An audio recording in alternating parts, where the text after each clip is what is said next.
Hi, this is Karen Nowicki with Phoenix Business RadioX, and we have been out on a remote broadcast all day with NABO, Women with Vision, the Greater Impact Conference, and it has been a fantastic event. We're just now finishing up with the last panel interviews. We've had everything. We've been well fed. We've been well cared for. Lots of incredible speakers, and I am very fortunate right now to be sitting with Angela Garmon, who has been responsible for this event, along with a few power partners. Angela is the current president for NABO Phoenix, and she is also a business owner herself. I can't wait to hear what you have to say about NABO and this particular event. Before you do that, Angela, would you introduce yourself and please tell us a little bit about your business? So good afternoon, Karen. So Angela Garmon of ARG Coaching and Consulting Group, and my primary focus is change management. So when organizations or leaders have gone through a tough season of change, I come in and I help them find their best foundation. I am considered the calm in the midst of their chaos. And so I focus a lot on business development and organizational development and everything that I'm very much so finance-based. And so whatever key performance index measures that shows their growth and them strengthening as a company after they've gone through change, that's what I help them focus on and creating those right strategies so that they're able to move their business forward. Strategies and also soft skills. You really help put together the whole package to help move them forward. Is that correct? That is correct. That is correct. So I use coaching as a tool to move a lot of my leaders forward. And so we really focus on some of those barriers or obstacles that are really impeding on their progress. And so we'll talk about anything from just mindset. We'll also talk about some of their roadblocks from their past that might be impacting their future. Fantastic. And you've also been serving in the role of current president for NABO. And I think your term is up in June. Is that right? So you're close to the last quarter. Tell me a little bit about what this experience has been like for you and one of the greatest things that you've enjoyed about being president. Oh, Karen. So this has been a phenomenal experience for me. Primarily because I'm able to connect with women business owners on a different level. I'm able to really sit down across from them and understand, again, what are those barriers? Because for me, my focus this year has really been on recharging the advocacy efforts for NABO.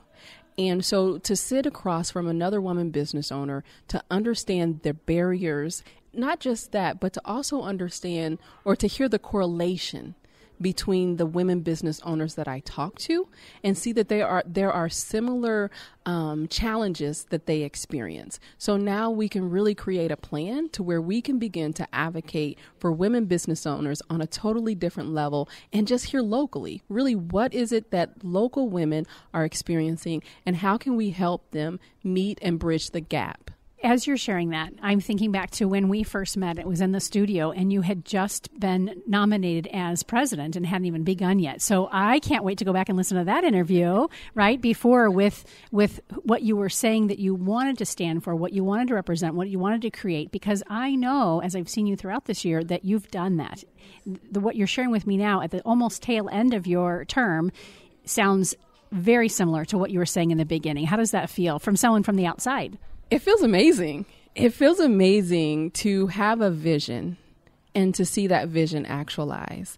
And it's amazing to see the community rally behind it, but not only rally behind it, but they really have a true need and a desire that as a state, we need to begin to meet.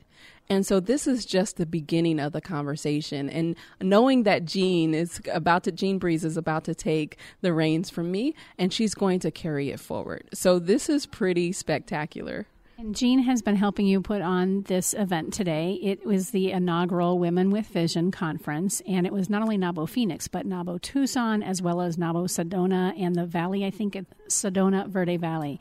So now that we're finished with the conference, before you go lay your head on your pillow and crash for maybe a day or two, what would you say was the vibe for today that you felt and you saw that women were experiencing for themselves?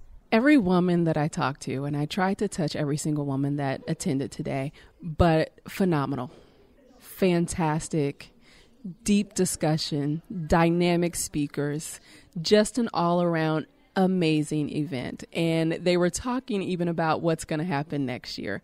So the feedback has just all been positive, and it seems like there's an energy and a connection that was made between the women and a bond. And so I'm excited to see what happens going forward. And you ladies did such a great job each of the times that you were in front of the mic to share that and really encourage that collaboration and staying in touch with each other and challenging us. So that makes, I think, for me, a great conference when those who are at the helm and are leading the brigade saying, listen, this is what we're learning, this is what we're gaining, and here's how we're going to move it forward. I'm challenging you to do the same. So thank you for that. Any thoughts as we close out our conversation today that you'd like to share with regards to women in business?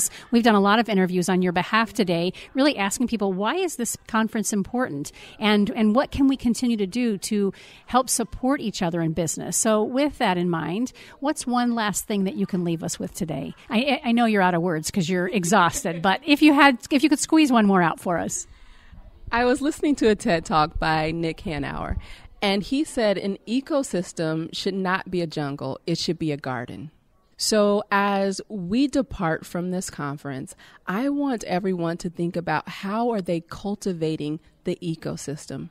More importantly, what are you doing to support women-owned businesses? So I charged everyone that was here with a few takeaway items, but the very first one that I listed was do an inventory of your business and your personal expenses. See where you're spending your money. First of all, if you're not spending local, find a local vendor, but more importantly, support women-owned businesses because every single industry and sector was represented in that room today. And so I guarantee you that you can find a woman business owner in the Valley or across the state that can actually support all of your needs. And if you need help, give me a call and I will definitely connect you with one of those women. Almost like you rehearsed that, but I know you didn't. That was fantastic. Oh my gosh, what a pleasure to sit with you at the end of such a successful event. How can we stay in touch with you? If you could let us know how to reach out to you through NABO, but also for your business as well. Of course, if you go to the nabo.org/Phoenix, you can click on leadership and you will find me, Angela Garmon, the current president of NABO. But feel free to go to my website, which is argccgroup.com. My phone number is 480-442-9841. If you are going through a season of change, would love to be here to help you. Thank you. Thank you.